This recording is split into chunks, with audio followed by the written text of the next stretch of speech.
They say the most dangerous enemy is often the one sitting right beside you in the boardroom.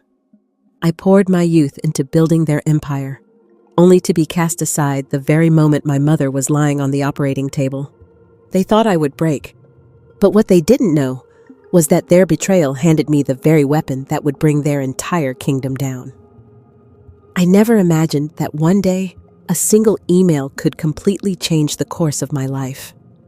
That morning, as I sat beside my mother's hospital bed in a cold, sterile room, I glanced at my phone and saw a message from Damien, the heir to Stratus, the company I had devoted nearly all my youth to building. The subject line was simple: Damien's birthday, attendance required. But when I opened it, each word felt like a blade slicing into my mind. The invitation was written with polished, formal language, but between the lines, I could see the unspoken threat. Anyone who didn't show up would be seen as betraying the Stratus family. In Damien's world, the company wasn't just a business. It was his personal kingdom, and everyone was expected to bow in absolute loyalty. I looked up at my mother. Helen had just undergone a critical surgery after months of battling her illness.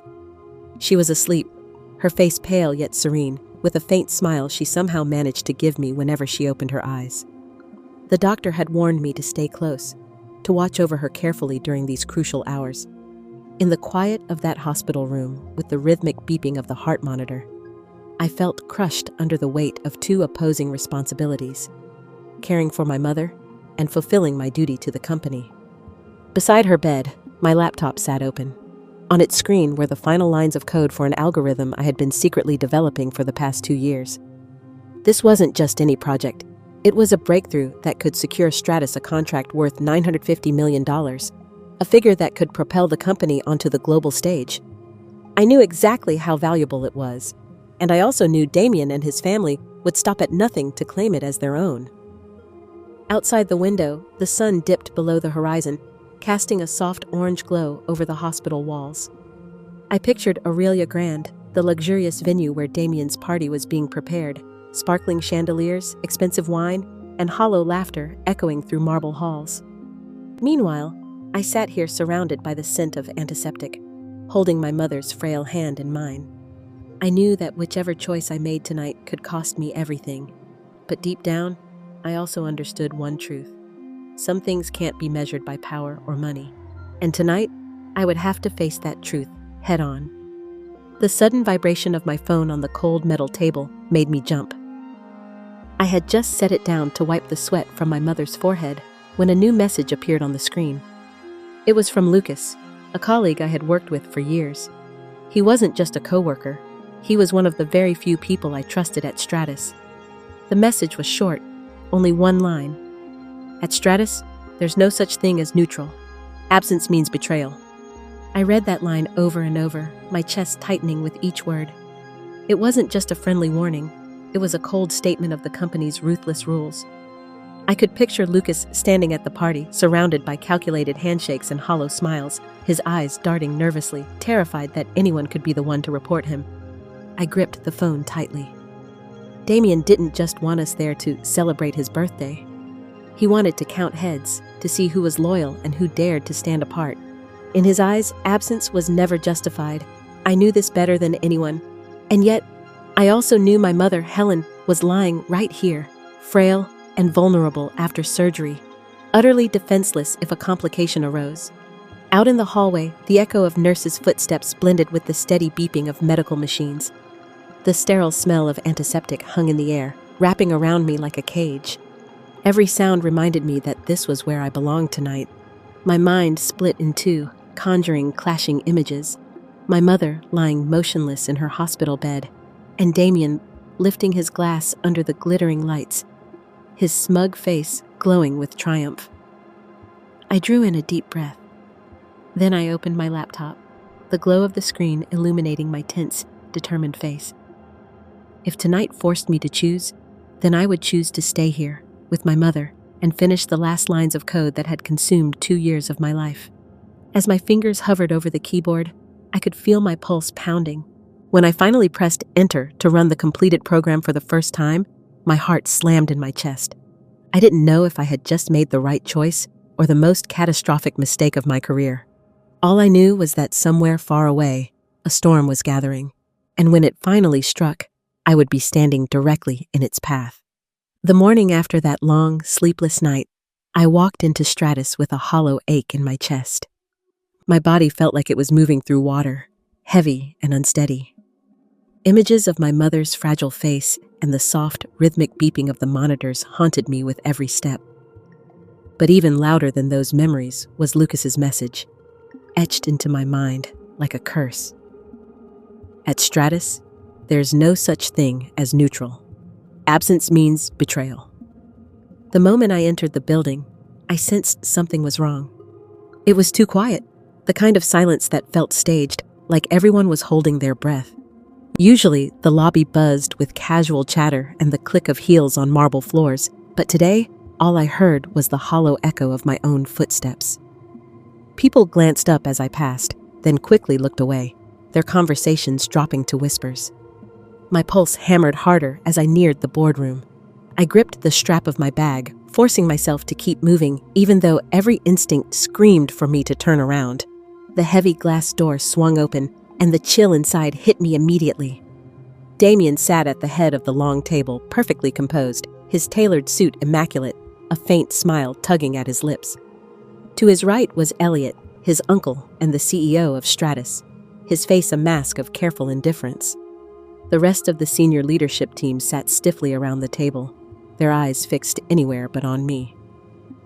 "Nova," Damien said smoothly, his voice dripping with false warmth. "Thank you for coming in on such short notice." I opened my mouth to respond, but before a single word left my lips, his tone shifted. It became sharp, cold, and absolute. "Unfortunately," he said, leaning back in his chair, "your time with Stratus ends today." The world seemed to lurch beneath me. My mind struggled to process his words as he continued, citing a lack of commitment to the company and failure to attend an important event. Finally, he delivered the line that would be burned into my memory forever. "Don't fool yourself into thinking you're more important than my family." In that moment, I realized this wasn't just a dismissal. It was a declaration of war. My hands felt numb as Damien's final words echoed in my ears. The room was so quiet I could hear my own pulse pounding, a harsh reminder that this wasn't a nightmare. I was fully awake, standing in the wreckage of everything I'd built. An HR representative stepped forward, her eyes flickering nervously between Damien and me. Without a word, she slid a plain white envelope across the table. It stopped just short of my fingertips, like a final boundary between the world I thought I belonged to and the one they were shoving me into. Inside was my official termination letter and a check they dared to call a severance package. I didn't even open it. Numbers on a page couldn't erase years of sleepless nights, missed family dinners, and sacrifices I'd made for this company. It felt more like hush money than compensation, a way to sweep me out of sight as quickly as possible. I forced my trembling fingers to pick up the envelope, masking my rage behind a calm, expressionless face. Not a single tear, not a single word. I wouldn't give them that satisfaction. Then I turned and walked out, each step echoing in the cold, sterile boardroom. But the real blow came when I reached my desk. My computer screen was black. I pressed the power button, hoping it was just off. A single message flashed back at me. "Access denied." Confused, I tried again, but the result was the same. My email was locked. My project files were gone. Even my security badge was useless. I swiped it at the door, and the reader didn't even beep. Around me, the office felt alien. Coworkers I'd spent years collaborating with wouldn't meet my eyes. Some suddenly found fascinating things to look at on their screens. Others slipped away into side rooms like ghosts.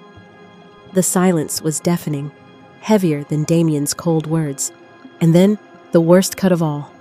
I saw Lucas across the hall. He hesitated for just a moment, as if he might come over. But then he turned sharply and walked the other way. That was when it truly hit me. I wasn't just being fired, I was being erased. I walked out of Stratus in a daze, the envelope clutched in my hand like a cruel joke.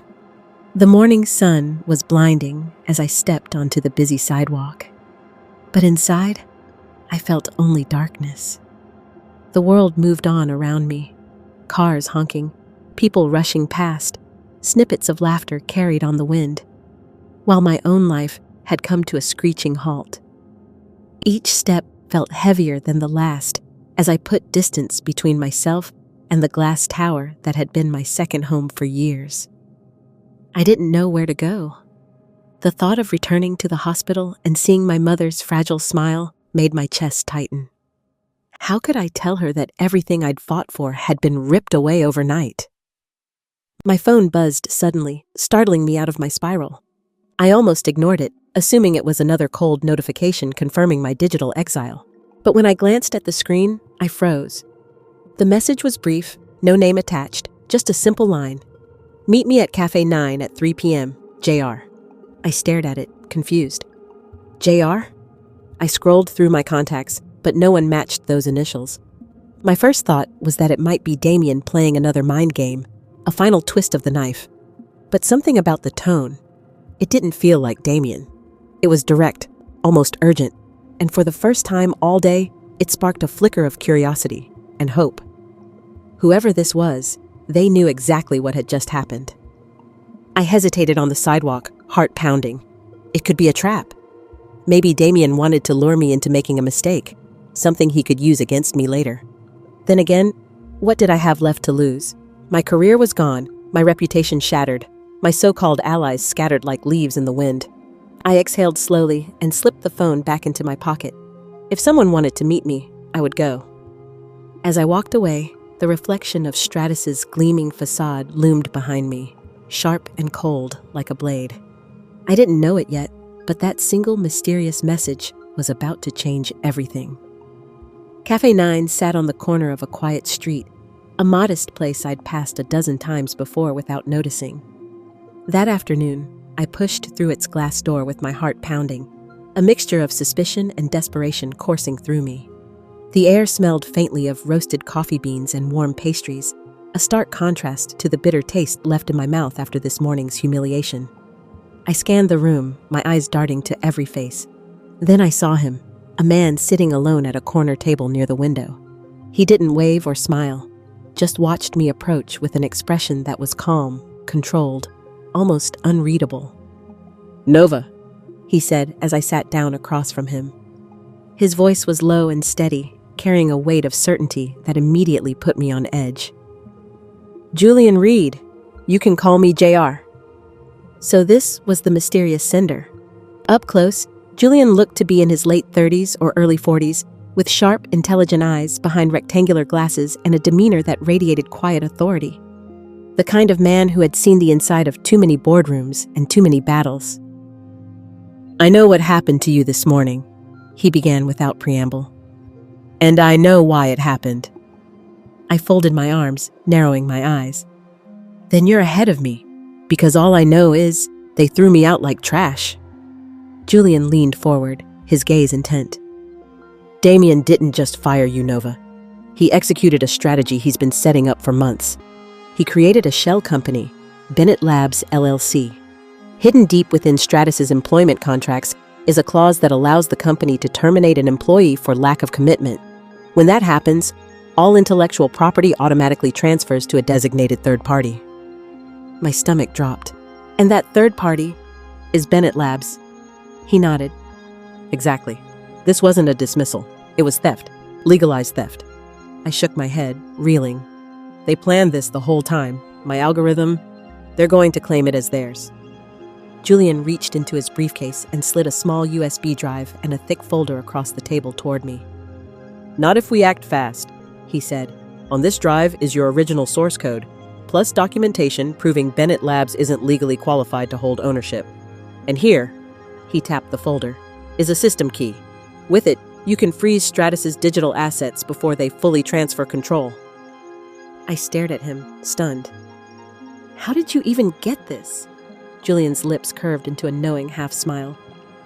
"Let's just say they made a mistake. Nova, they thought they'd erased you from the game. What they didn't realize..." His voice lowered to a near whisper. Is that they just handed you the power to change the rules." The sky outside my apartment window had turned a dull gray by the time Julian and I arrived. It felt like the city itself was holding its breath, waiting for something to happen. Inside, my small living room was dimly lit, the glow of my laptop casting long shadows across the walls. I'd been here countless nights, working late into the early hours, but tonight felt different. Tonight, every keystroke had the weight of war. Julian stood behind me, his arms crossed, calm and composed like a general overseeing a battlefield. "Focus on each step," he said quietly. "Once you start, there's no undoing this." I nodded, fingers trembling slightly as they hovered over the keyboard. The USB drive he'd given me earlier was plugged into my laptop, containing both my original code and the crucial legal documents he'd gathered. This wasn't just about reclaiming my work. It was about stopping Damien before he could tighten his grip on the empire he was building. "First, register the algorithm under your own name," Julian instructed. "If you do this now, it establishes your ownership beyond dispute." I navigated to the intellectual property database, heart pounding as I typed in line after line of technical detail. With a final keystroke, the system confirmed the filing. My name, not Stratus's, now stood beside the algorithm I had poured my life into. A small victory, but one that made my chest swell with fierce determination. "Good," Julian said. "Now send out the license expiration notices. This will put every client on notice. They can't legally use the system without your authorization." Emails began to fly out, automated alerts pinging one after another. Somewhere in the gleaming Stratus headquarters, phones were probably already ringing, confusion spreading like wildfire. "Final step," Julian said, his voice sharpening. "Use the system key to lock them out." I entered the long string of characters, my hands steady now.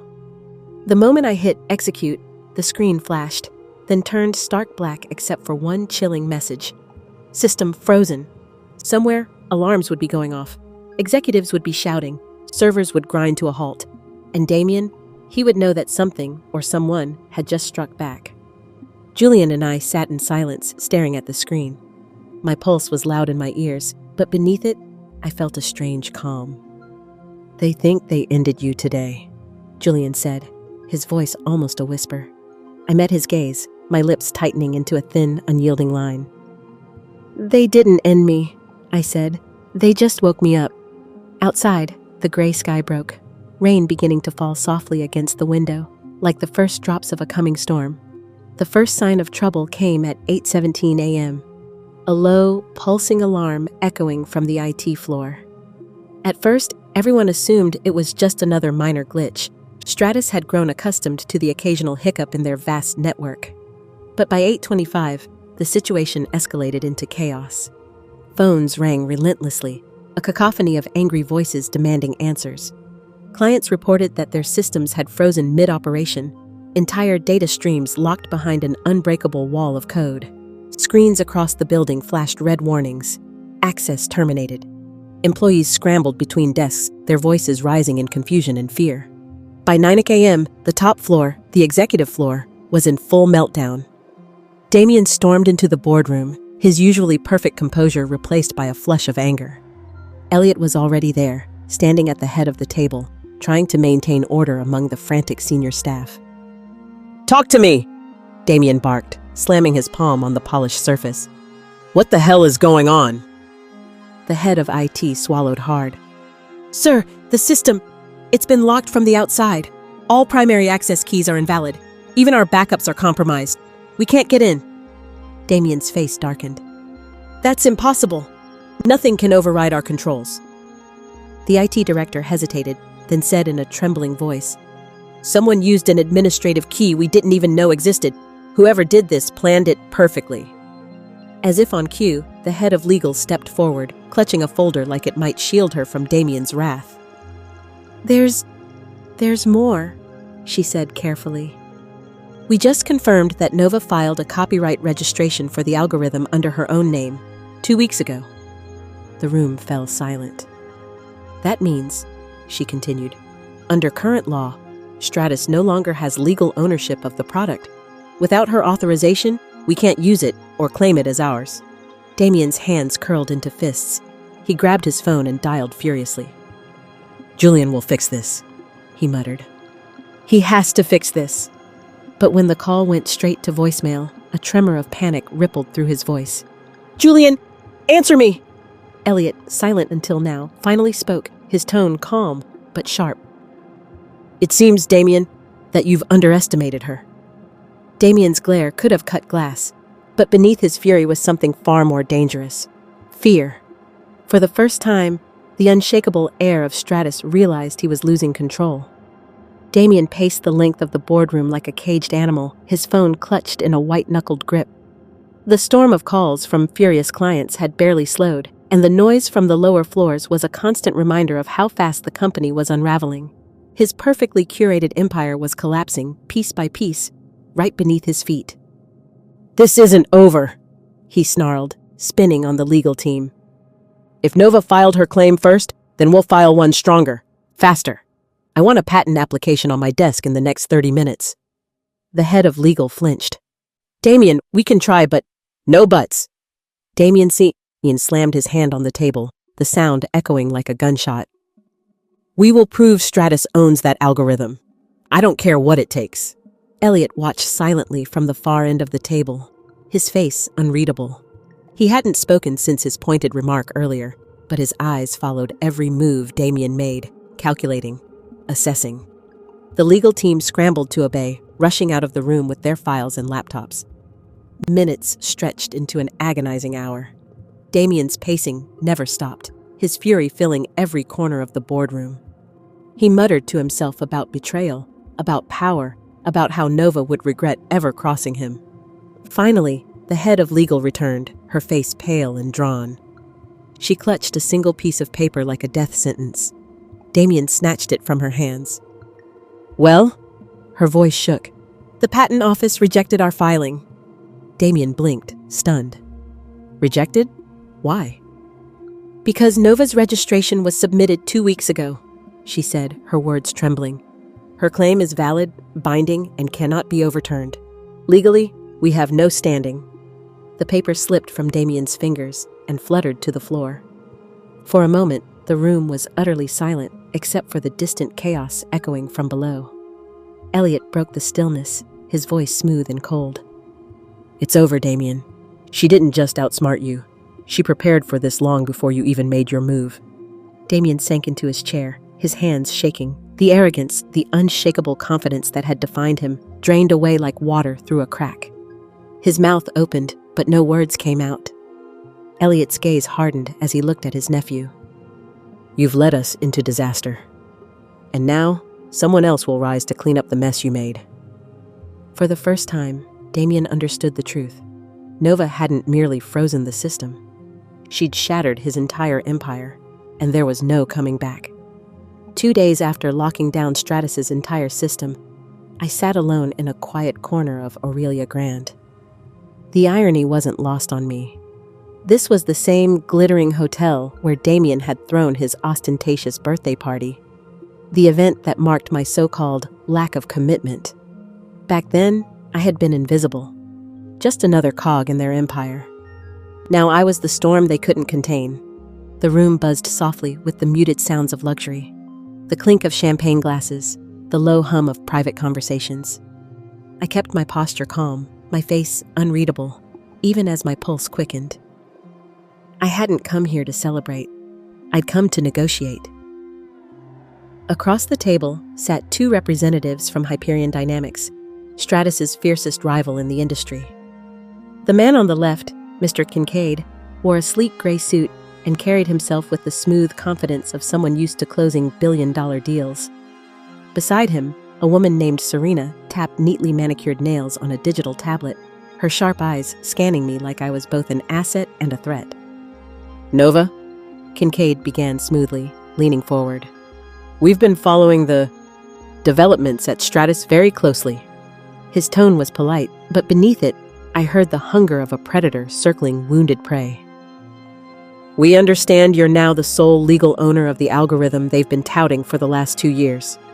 I didn't flinch. "That's correct." Serena's lips curved into a faint smile. "Hyperion would like to make you an offer? $330 million for an exclusive license to use your technology. Immediate transfer, full resources at your disposal."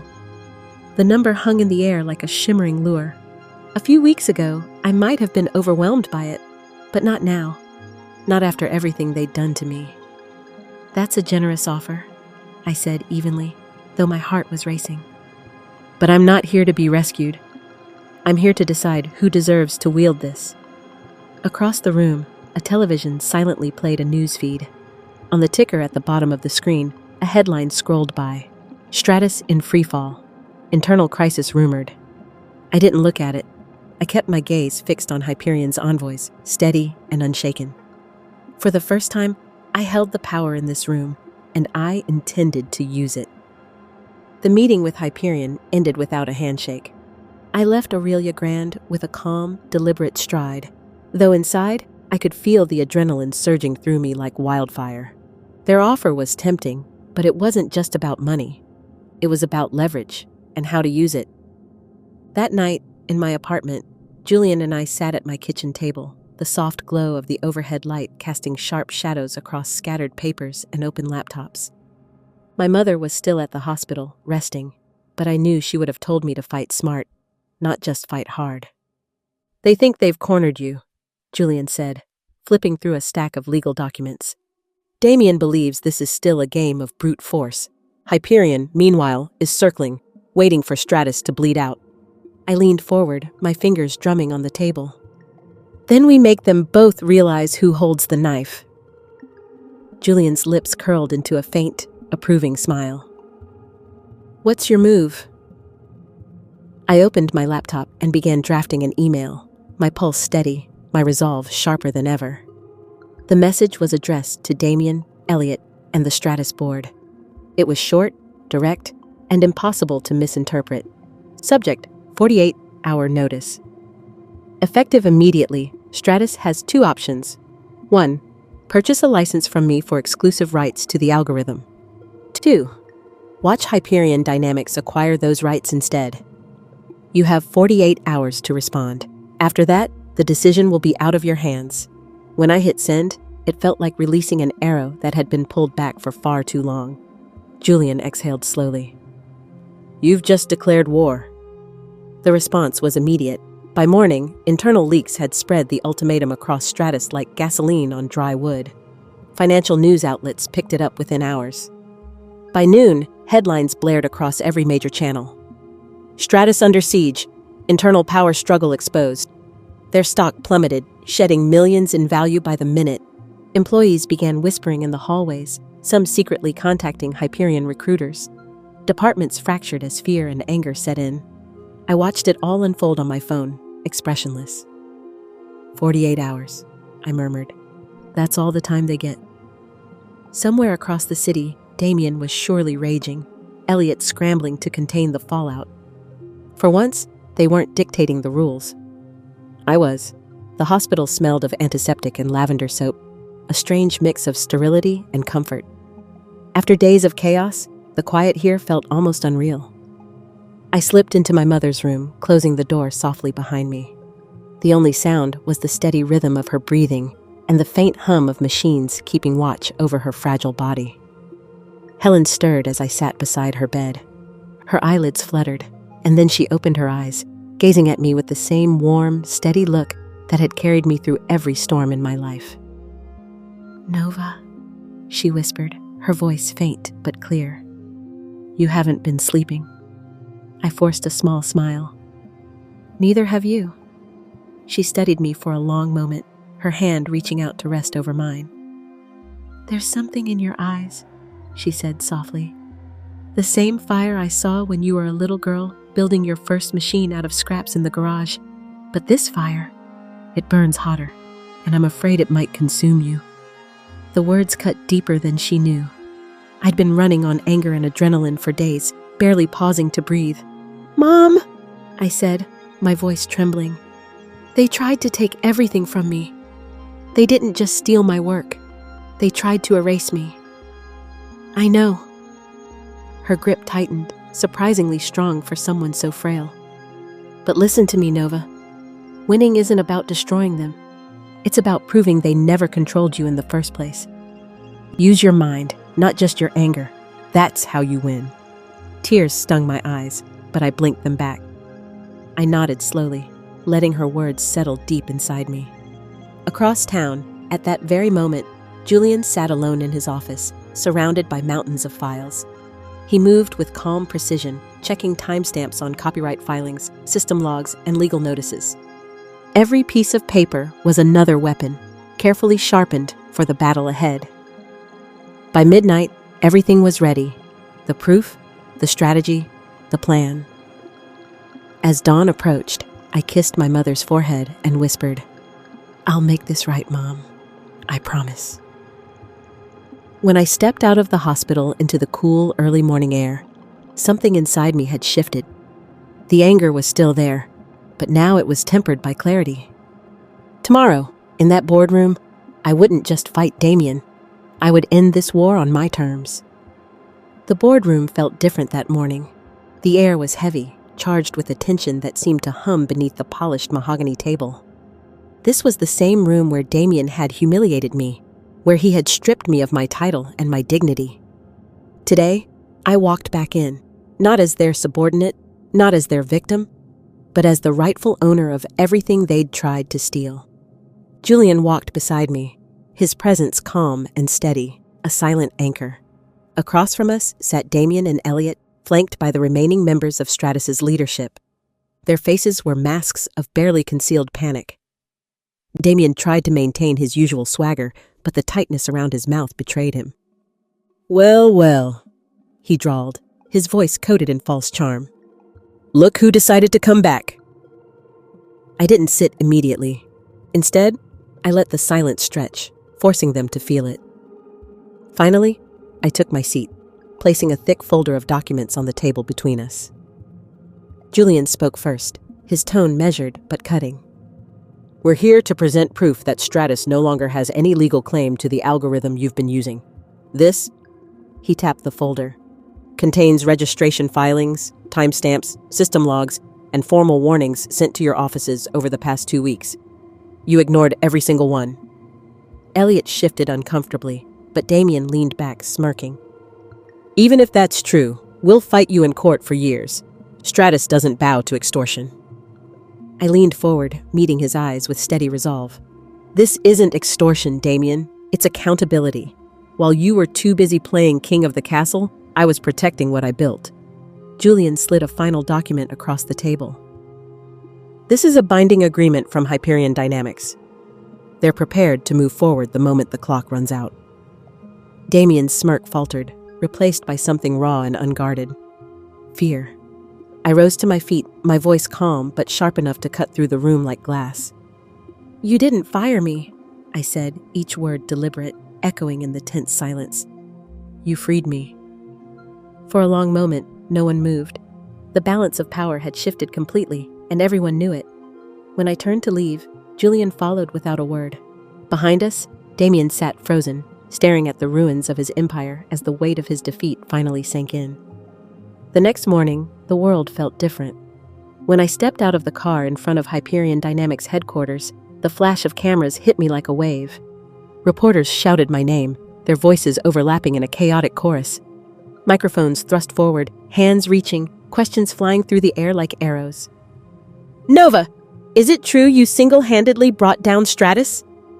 How does it feel to be the most powerful innovator in the industry today? What's next for you after this historic deal?" I kept my pace steady, shoulders back, eyes forward. Just a week ago, I had walked out of Stratus in silence, erased and discarded. Today, every lens in the city was turned toward me. Inside, the press conference room gleamed under bright studio lights. The Hyperion banner stretched across the stage, flanked by towering screens displaying my algorithm's new name and logo. It felt surreal, like stepping into a world I'd built with my own hands, but never thought I'd see so fully realized. Hyperion's CEO, a poised woman named Elise Carter, stood at my side as the room quieted. She addressed the crowd first, her voice clear and strong. "Today, we are proud to announce a partnership that will reshape the future of our industry. Hyperion Dynamics has officially signed an exclusive licensing agreement with Nova Dawson for her groundbreaking algorithm, an agreement valued at $950 million. The room erupted. Cameras flashed like lightning, and the roar of voices rose to the ceiling. Elise turned to me with a smile and extended a pen. As I signed my name on the sleek, cream-colored contract, the crowd surged forward, shouting questions. The final stroke of ink felt like closing a chapter and opening a new one. I lifted my head and let the cameras capture the moment. No more hiding, no more silence. I had taken back what was mine, and in doing so, I had become something even Damien could never destroy, a force that could not be ignored. The storm didn't end when I signed that contract. In some ways, it was only beginning. Later that afternoon, I sat in Hyperion's glass-walled office, high above the city. From this vantage point, the skyline glittered like a field of diamonds, indifferent to the drama unfolding below.